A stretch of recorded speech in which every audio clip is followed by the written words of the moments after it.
안녕하세요. 세브란스 병원 심장내과 교수 이찬주입니다. 오늘은 흔히 고지혈증이라고 알고 있는 이상지질혈증에 대한 여러 가지 궁금증에 대해서 알아보는 시간을 갖도록 하겠습니다.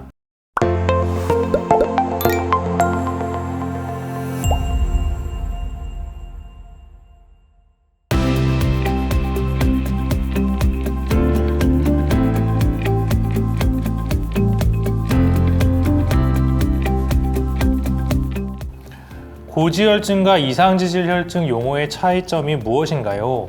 많이들 헷갈리시는 질문입니다. 우리 몸에 콜레스테롤이나 여러 가지 지방이 혈중에 많이 높아져 있는 상태를 고지혈증이라고 하는데, 우리가 흔히 얘기하는 여러 가지 우리 몸의 지질 성분들은 총콜레스테롤, 또 HDL 콜레스테롤, LDL 콜레스테롤, 중성지방 이렇게 나뉩니다.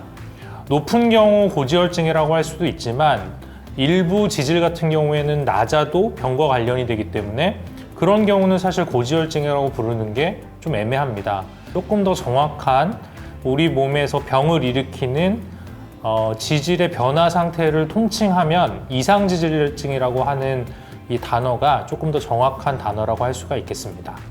술, 담배도 안 하고 다이어트 관리도 꾸준히 하는데 이상지질혈증을 진단받았습니다. 이게 가능한가요? 가능합니다. 고지혈증이라고 하는 것은 우리가 섭취하는 음식물과 관련이 굉장히 높고, 우리가 얼마나 활동하느냐, 또 운동을 얼마나 하느냐, 또 유전적으로 우리 몸에서 이 지질 대사를 얼마나 잘할 수 있느냐, 굉장히 다양한 인자들이 영향을 줍니다.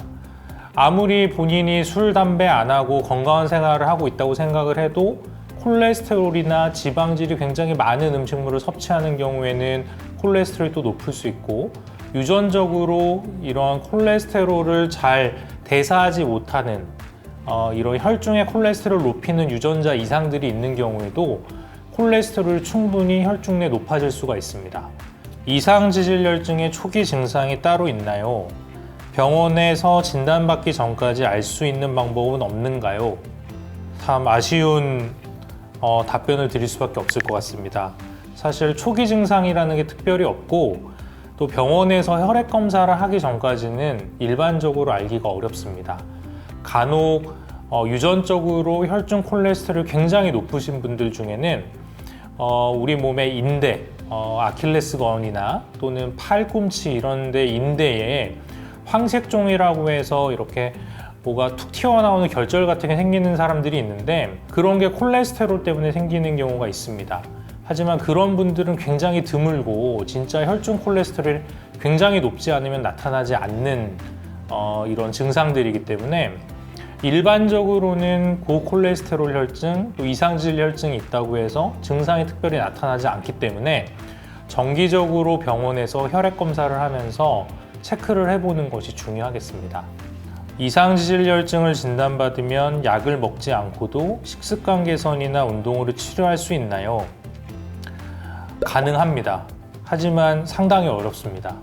일반적으로 이상지질혈증이 생기는 가장 흔한 원인은 식습관 때문이고, 또 현대인들은 교통수단이 워낙 발달했기 때문에 운동을 많이 안 하고 자리에 앉아 있는 시간도 굉장히 많죠.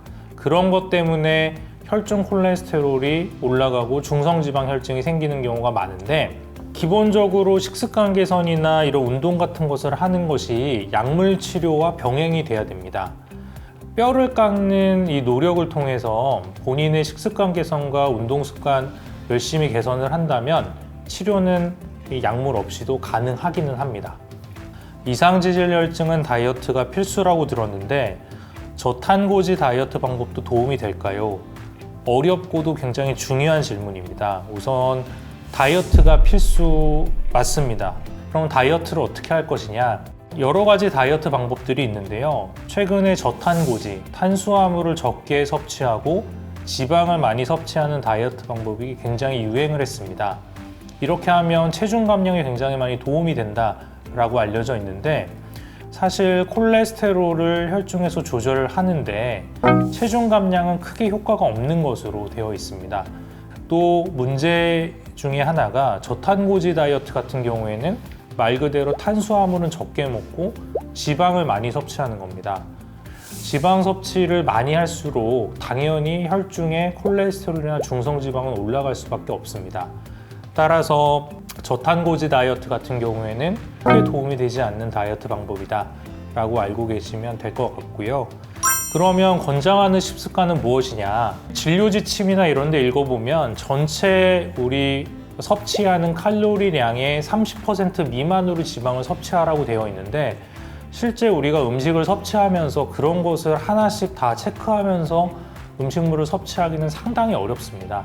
그래서 제가 그냥 편하게 말씀드릴 수 있는 것은 저탄고지 이런 다이어트보다 우리 몸에 필요한 여러 가지 영양분들이 다 골고루 들어있는 음식을 골고루 섭취를 하시고, 또 식이섬유 같은 것들을 많이 섭취하는 것이 상당히 많이 도움이 된다 정도로 기억을 하시면 좋을 것 같습니다.